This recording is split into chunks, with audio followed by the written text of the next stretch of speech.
Bueno, yo en lo personal, eh, más o menos manejaba un poco esa información, pero creo que es bueno el énfasis que da en preocuparse de escuchar o de guiarse por la palabra para poder conocer realmente a Dios y la doctrina de Dios y cómo obedecer de forma adecuada a Dios. Entonces, son fundamentos que muchas veces las personas pasan por alto porque tienden a hacerse una idea de cómo obedecer a Dios y cómo creer en Dios a su manera, bajo sus propios eh, como suposiciones. Y esto no se trata de suposiciones, se trata de encontrar un asidero, una base de lo que, de nuestra fe, algo lógico. Eso. Muy bien, muy bien. ¿Alguien más, por favor? A dos personas más, aunque sea, para que sean las tres, ¿no es cierto? Y ya tener una base más o menos de lo que se entendió del video. Ahí está la invitación. ¿Alguien más que quiera opinar? No necesita poner la cámara, solamente decir algún comentario o puede tener alguna inquietud.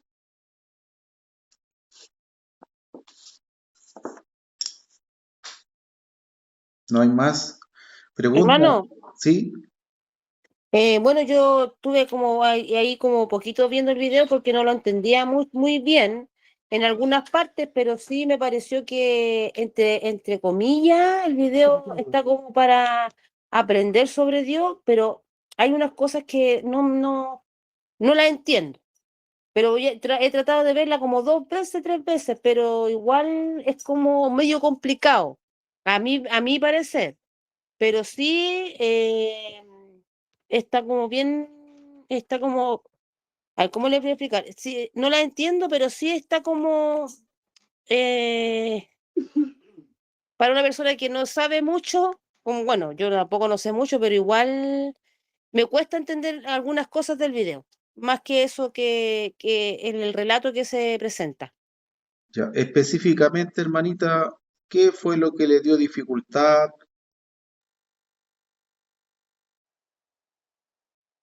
Es que eso es lo que no sé cómo explicarlo porque es que las palabras de repente son como bien, es como bien enredadas algunas cosas, pero y eso que trato de ver lo más simple de la forma que Dios está con nosotros o no lo traté de entender así, ¿me entiende? Pero sí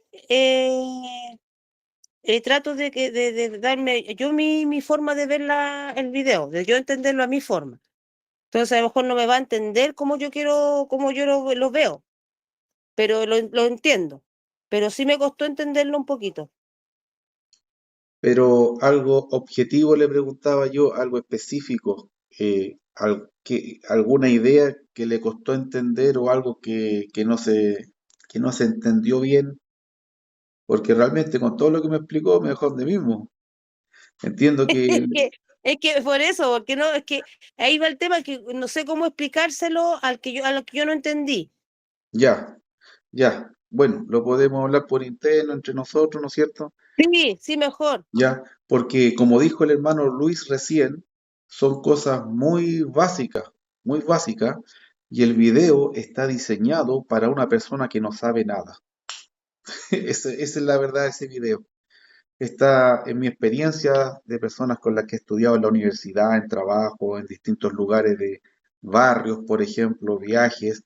En mi experiencia personal, he armado como eh, una base de entender que Dios se da a conocer en algunas cosas básicas y que es nuestro deber, ¿no es cierto?, interesarnos por esas cosas. Eso más o menos lo que habla el video. Y obviamente argumentando con pasajes bíblicos, argumentando con ideas que vienen de la escritura. Básicamente eso. Una persona más, si pudiera opinar, si le costó, si no entendió nada o entendió algo del video.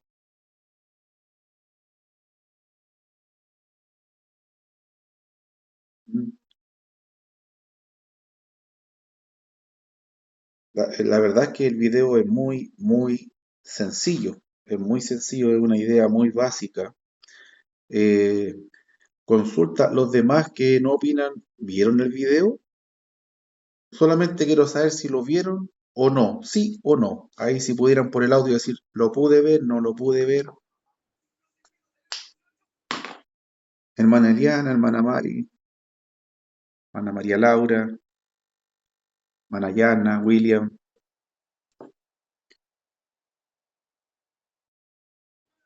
Yo sí, sí lo vi, y por lo que entendí, bueno, buenas noches primero, Bueno, hablaba un poco de que tenemos que estudiar la escritura y que usted estaba hablando no por lo que usted creía o por lo que le habían contado, sino por lo que usted estaba leyendo y por lo que decían las escrituras y que ahí estaba la vida eterna.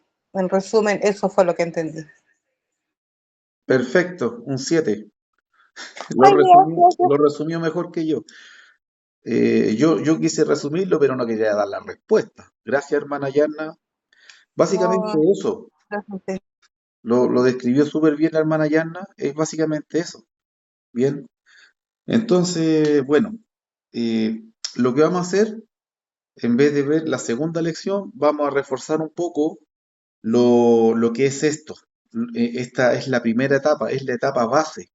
Antes de construir un edificio, una casa, tenemos que hacer un buen cimiento, dice la palabra, porque si no lo que construyamos para arriba, si no hay un buen cimiento, se nos va a venir abajo. Y si no tenemos clara esta parte del taller, esta parte del estudio, que es que la voluntad, la revelación de Dios es comprensible, es accesible, no da para opiniones personales porque es clara, porque es específica y que viene de Dios.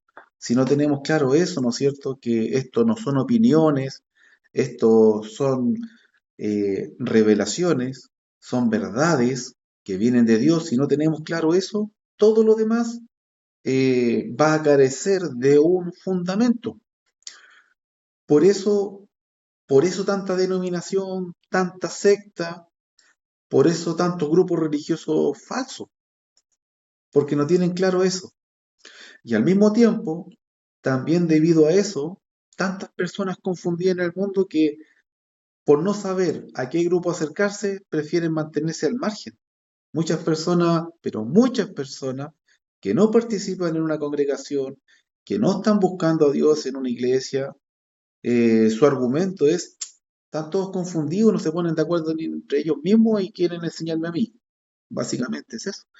Entonces, nosotros en qué vamos a demostrar que somos cristianos, que somos discípulos verdaderos del Señor, en que compartimos una enseñanza común, una enseñanza que a la luz de la Biblia, no son opiniones nuestras, nosotros somos libres para tener opiniones, pero la doctrina no es una opinión. La revelación de Dios es un mensaje claro que fue, ¿no es cierto?, revelado. Entonces vamos a reforzar esa idea porque veo que la opinión es Luis, Yanna, excelente, pero la omisión de los demás me deja un poco inquieto, me deja un poco inquieto. Entonces no me atrevo a construir porque se me puede venir abajo el edificio, ¿ya? Hermano Luis, sí, Yo creo que sería bueno que los hermanos cuando vean el video puedan tomar notas de las cosas que no entienden bien para que las tengan claras al momento de venir al estudio y así usted las pueda resolver. esa era la O idea. por lo menos para que las conversen después con usted por último.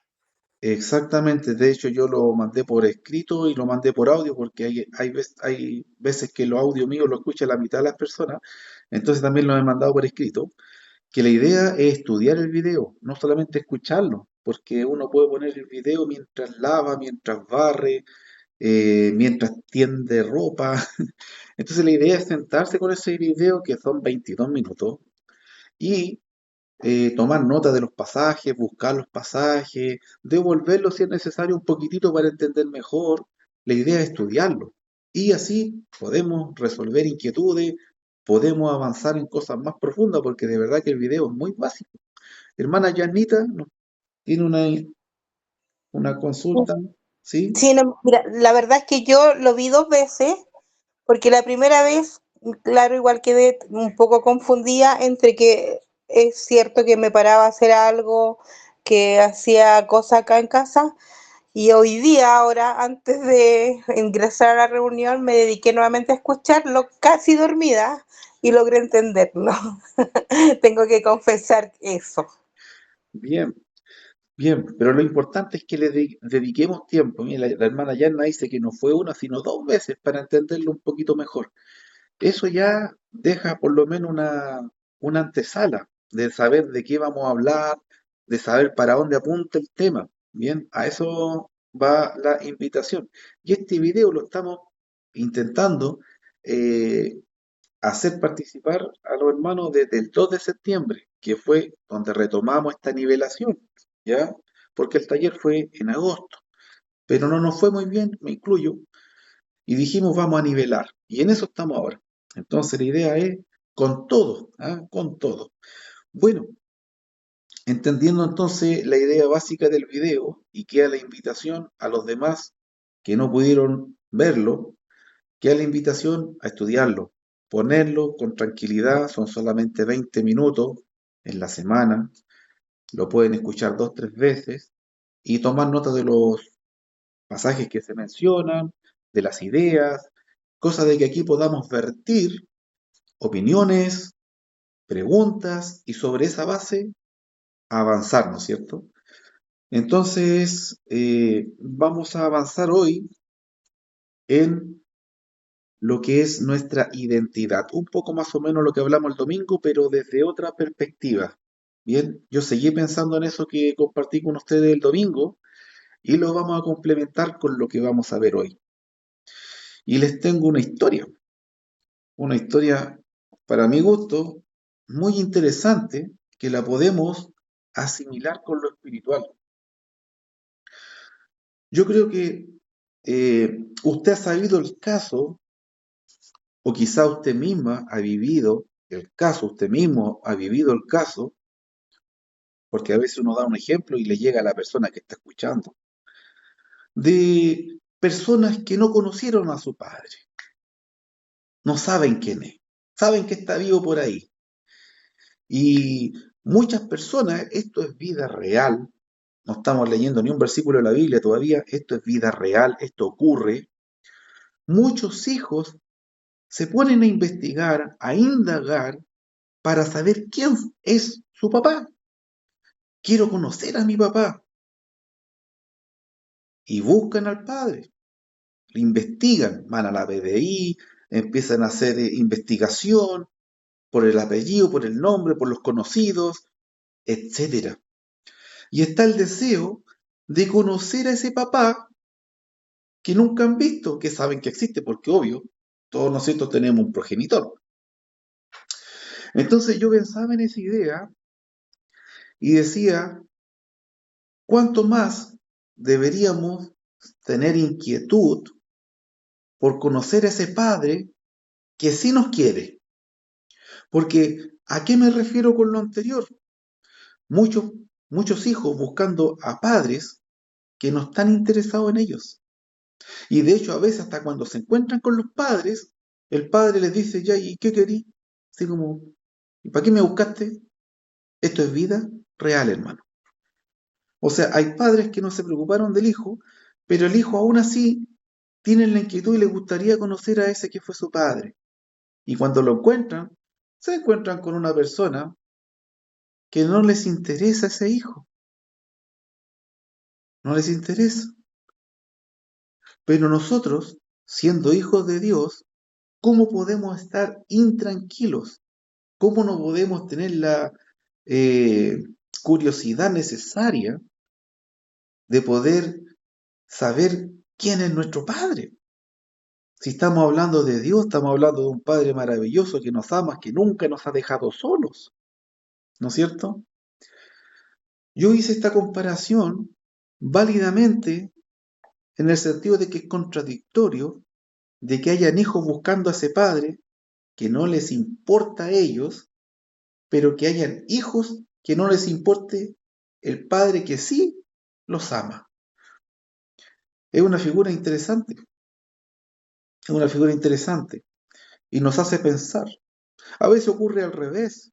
Hay hijos que dejan botados a los padres y los padres los buscan, ¿dónde estará mi hijo? ¿Cómo estará mi hijo? Investigan, van a Policía Internacional, investigan, bla. No encuentran a los hijos, están inquietos. Y cuando lo encuentran los hijos, ay, ¿para qué me buscaste? Déjame tranquilo.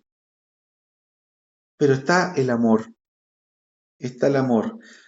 El que busca ama, ama a ese progenitor, ama a ese hijo.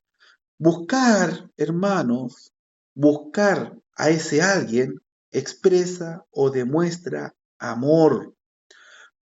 En el caso terrenal, puede ser amor a un padre o a un mal padre.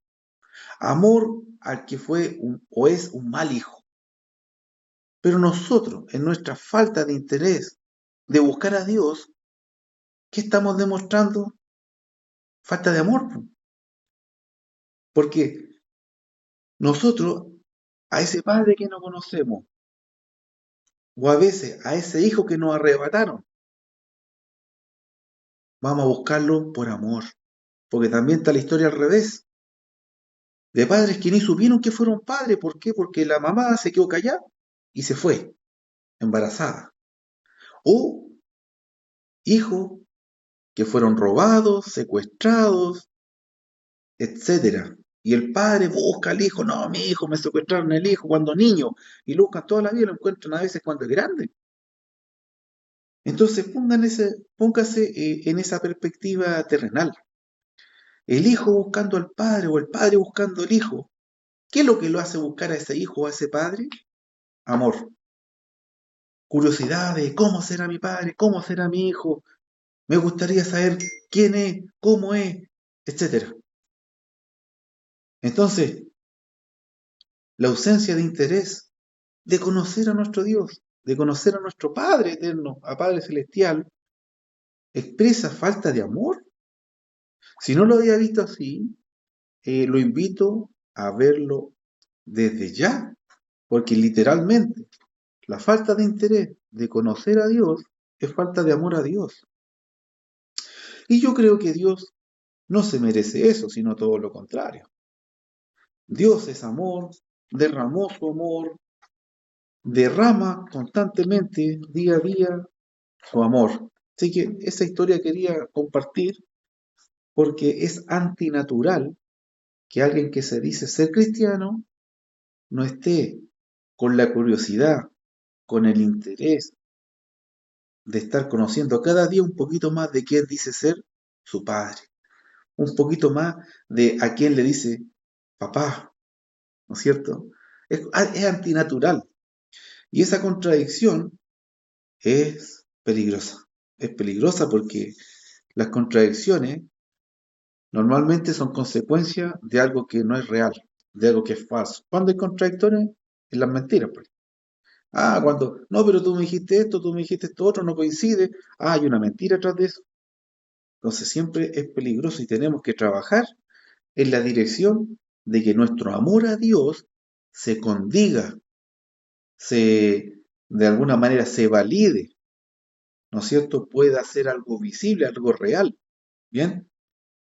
Así que eso, hermanitos, para motivarlos y vamos a ir a unos pasajes para que el estudio también nos nutra espiritualmente. Conversábamos acerca de cómo empieza la vida cristiana y en dónde va a terminar la vida cristiana. Y esto por un tema de identidad. La falta de interés de conocer a nuestro papi espiritual, a nuestro papito, como dice Abba Padre, nuestro papito, nuestro Padre eterno, nuestro Padre celestial, puede deberse a un factor de identidad deficiente. Si yo no tengo claro bien quién soy, entonces yo no voy a actuar en esa dirección. Un, un uniforme, cualquiera sea, no hace a la persona que está detrás del uniforme. Yo me puedo poner un uniforme de un piloto de aviación, hermano, Y la verdad, con suerte sé manejar un auto. No voy a hacer volar un avión porque no tengo las competencias, pero me puedo poner un traje.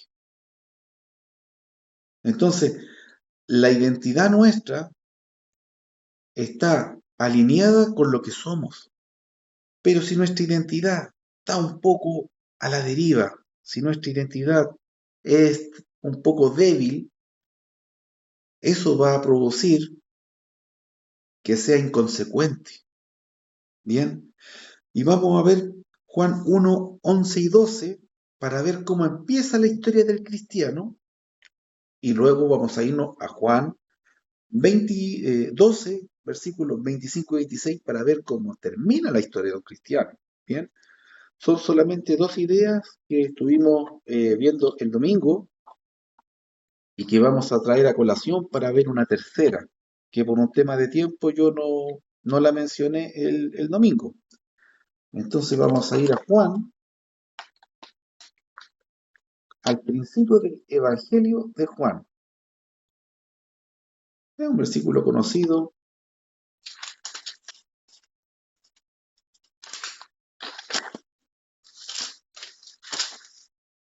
1, 11 y 12 dice, hablando de Jesús, la palabra dice, a lo suyo vino, pero los suyos no le recibieron.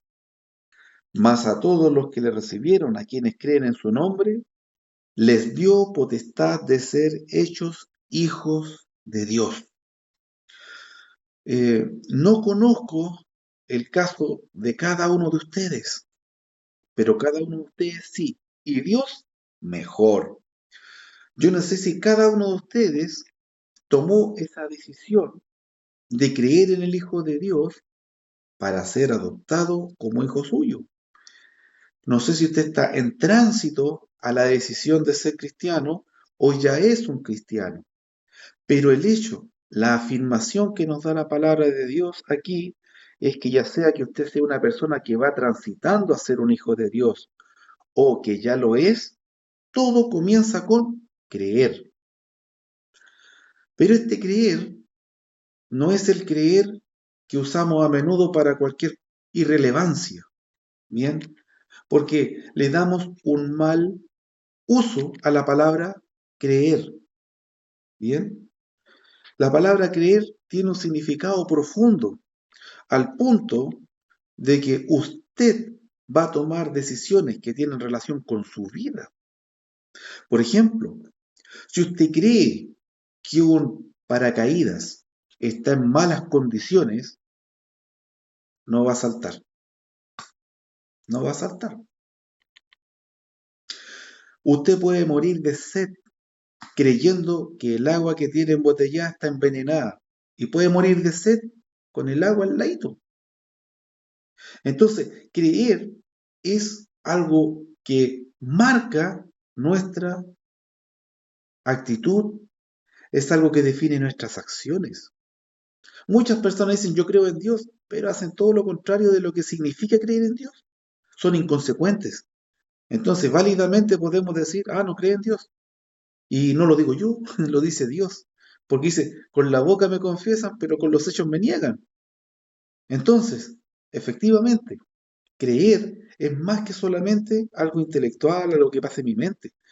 Creer significa que mis decisiones, mis acciones, van alineados con eso que yo digo que creo. Eso significa que si yo digo que creo en algo, pero no vivo de acuerdo a eso, entonces no creo, aunque lo diga, aunque lo diga. Bien, todo comienza, la vida cristiana comienza con un acto de fe, creer. Y aquí, claro, Juan está resumiendo mucho, nosotros eso lo podemos ampliar un poquito y creer en qué. Bueno, creer que Jesucristo es el Hijo de Dios, creer que si yo me arrepiento en su nombre, me bautizo en la figura de lo que fue su muerte, sepultura y resurrección, voy a ser perdonado de todos mis pecados y Él va a actuar como mi abogado espiritual defensor, entendiendo y creyendo que yo necesito perseverar en esa decisión. Es algo continuo. No es una decisión de un momento para un momento, no. Es una forma de vida. Bien, muchas personas se bautizan como un trámite. No siguen perseverando, no se congregan, no siguen estudiando la palabra, no tienen comunión con lo que supuestamente es la iglesia, lo que más ama a Dios en este mundo. Porque Jesucristo derramó su sangre por la iglesia. Compró la iglesia, compró la iglesia con su sangre. Entonces es una inconsecuencia tremenda, ¿no es cierto? Aquí vemos cómo empieza la historia. Y avanzando al capítulo 12 del mismo libro, versículos 25 y 26, vemos cómo va a terminar esta historia. Juan 12, 25 y 26 dicen, hablando el Señor Jesús, el que ama su vida la perderá, y el que odia o aborrece su vida en este mundo, para vida eterna la guardará. En pocas palabras, este versículo podemos entenderlo en que o vivimos para este mundo presente o vivimos para el mundo futuro. Vivimos para un mundo temporal o vivimos para un mundo eterno. No podemos vivir para ambos porque se oponen entre sí, se oponen. Bien, entonces, en base a eso, el versículo 26, el Señor dice, si alguno me sirve, sígame, y donde yo esté, allí también estará mi servidor. Si alguno me sirve, mi Padre lo honrará. ¿Cómo va a terminar la historia de la persona que creyó y sirve al Señor? Servir también es como la palabra creer, es amplia y también se le da un mal sentido. Yo, por ejemplo, he escuchado, yo sirvo al Señor en la iglesia, pero el concepto que tiene de servir al Señor es cantar, escuchar la palabra, servirse la cena quizás, ofrendar.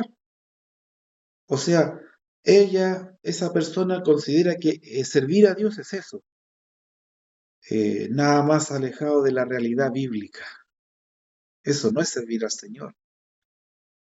Eso es parte de lo que es servir al Señor. Nosotros no somos siervos de Cristo, no somos cristianos solamente el día domingo. Y mucho menos, no somos discípulos del Señor solamente 2 horas del día domingo, o menos de 2 horas. Nosotros somos cristianos 24/7. Nosotros somos discípulos del Señor desde que creímos, lo que expliqué anteriormente, hasta que el Señor nos llame o regrese. Porque vamos a ver algunos que vamos a estar vivos cuando venga el Señor, no sabemos. El Señor puede venir esta misma noche o mañana, no sabemos. Entonces, si alguno me sirve, sígame. No podemos pretender seguir al Señor si no estamos dispuestos a servirle. Pero ¿sabe qué? Hay muchas personas que lo hacen. Muchas personas que aceptan a Jesús como su Salvador, porque todos lo queremos, pero no como su Señor. Ya, Señor, te acepto como mi Salvador, sálvame del infierno, líbrame de mis maldades, pero yo voy a seguir siendo la misma persona. No quiero que me perfecciones, no quiero que me corrijas, que me exhortes a madurar, no quiero crecer en conocimiento, no. Yo quiero a Jesús el Salvador. No me interesa Jesús el Señor. Pero aquí, ¿qué dice? Si alguno me sirve, sígame. Si el que no está dispuesto a servir al Señor, entonces no lo siga. Eso es lo que está diciendo el Señor aquí. No me siga el que no está dispuesto a servirme. ¿Por qué? Todo tiene un porqué, todo tiene un propósito. Cuando servimos al Señor de lunes a domingo, cualquier hora de la semana, hermanos, el resultado de servir al Señor va en beneficio nuestro. Nosotros somos los beneficiados cuando el Señor es servido por nosotros. Cada acción de servicio al Señor tiene un galardón eterno, una recompensa celestial, un reconocimiento que va a venir de parte del Padre. La promesa es que donde Él esté, va a estar su servidor, no quien le siguió, como muchos quieren entender, y es una mentira. Aquí dice, donde yo estuviere, allí estará mi servidor. No dice, donde yo estuviere, ahí estará mi seguidor, el que me siguió. No, no dice, donde yo estuviere va a estar el que se bautizó. No, todo eso son ideas humanas, convenientes, pero son mentiras, son fantasías. La promesa del Señor de que un día usted o yo vamos a estar con Él recae solamente sobre quienes le han entregado su vida a Él. Entonces, así empieza la historia, así termina la historia. Pero entre medio de la historia, hermano, entre medio de la historia, la transición entre que empezamos a servir al Señor y un día el Señor dice, hasta aquí, esta transición nosotros le llamamos vida, nuestra existencia eterna, nuestra vida en este mundo. ¿Qué ocurre? Vamos a ir, hermanos, a segunda de Corintios, capítulo 3. Y en 2 de Corintios, capítulo 3, es un buen resumen de lo que es nuestra transición en este mundo, hermano.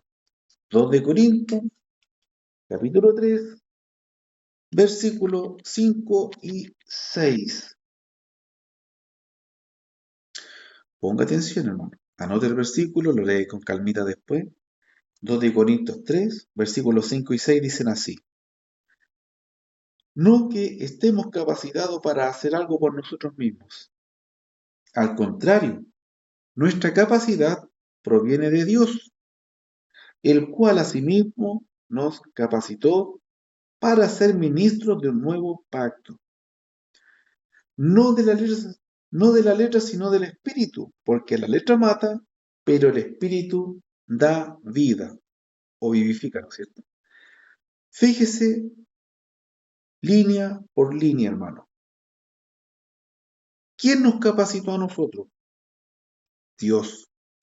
Cuando nosotros nacemos de las aguas bautismales, entendiendo y creyendo lo que eso significa, o si no es imposible nacer, necesitamos entender y creer lo que eso significa. Cuando nacemos de las aguas bautismales, el Señor nos capacita. ¿Para qué? ¿Para qué nos capacita el Señor según el versículo 6? Para ser ministros de un nuevo pacto.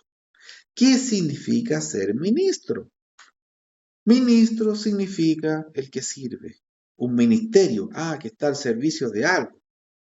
En teoría, porque humanamente, sin comentario, ¿no es cierto?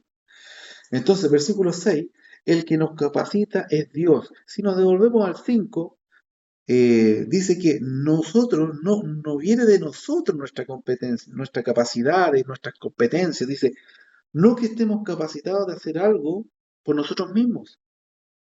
Eso revela que si no hemos nacido como cristianos, entonces no estamos aptos, no somos capaces. ¿Bien? Al contrario, nuestra capacidad proviene de Dios. ¿Por qué? Porque si hemos entendido el Evangelio y lo hemos obedecido en las aguas bautismales, el Señor es quien por medio de su Espíritu nos va a dirigir, capacitar, entrenar, preparar, hacer aptos. ¿Bien?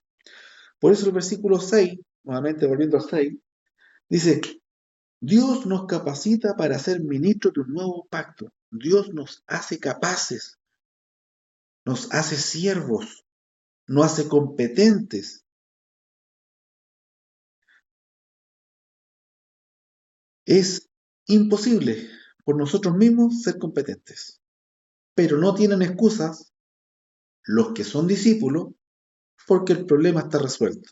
Dios nos ha hecho competentes.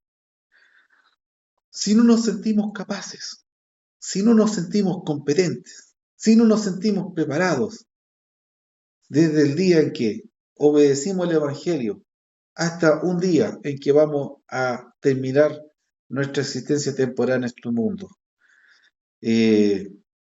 Sabemos que Dios cumple sus promesas.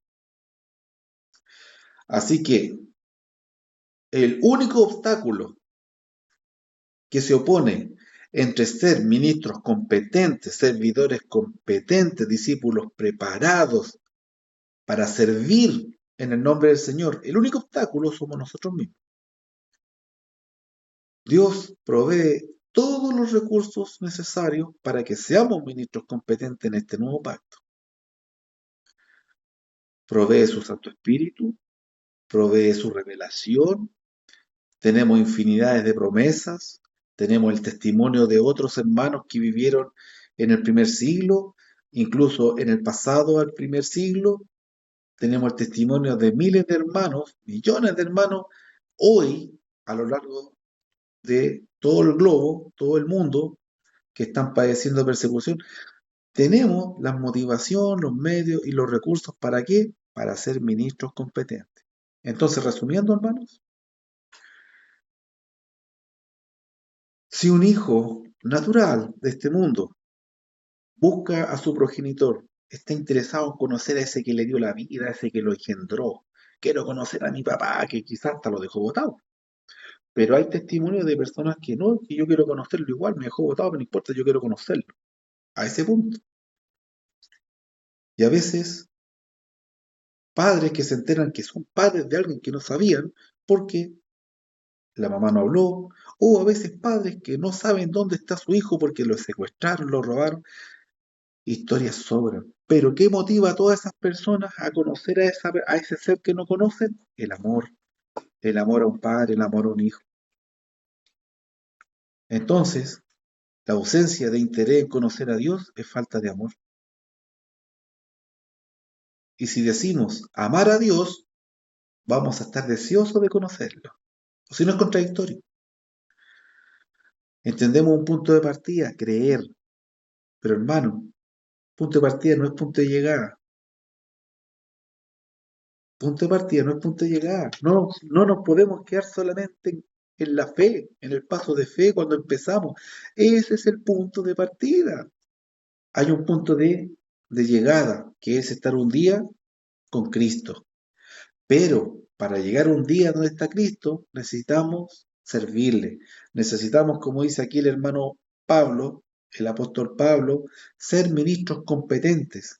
Y no tenemos excusa para no serlo. El único obstáculo para no estarlo siendo somos nosotros mismos. Si somos el obstáculo hoy de no ser ministros competentes para Dios, tenemos un desafío. Dios nos dé la oportunidad, dándonos salud, vida, tiempo, energía y personas un poquito más preparadas para que ese propósito se cumpla en cada uno de nosotros. Vamos a dejar el video hasta aquí para ver si hay preguntas.